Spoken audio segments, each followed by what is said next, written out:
นักท่องเที่ยวฝรั่งเพิ่นมาขอความช่วยเหลืออันผมบัด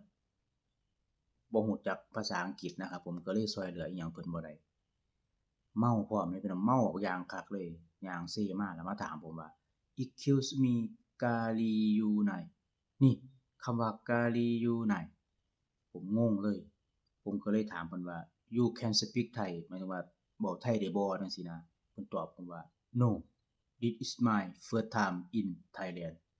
อือเพิ่นว่าเพิ่งมาเมืองไทยเทื่อแรกบัดนี้เพิ่นก็ถามย้ำอีกว่ากาลี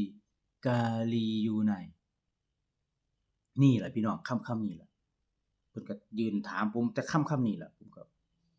ผมช่วยเหลืออิหยังเพิ่นบ่ได้เลยแปลก็บ่ออกเว้าก็บ่เป็น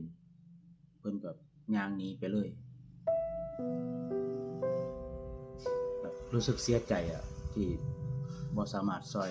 อิหยังเพิ่นได้เลย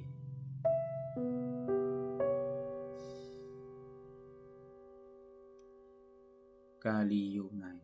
เอ๊ะ Oh มัน no แปลว่าจั่งใดพี่น้อง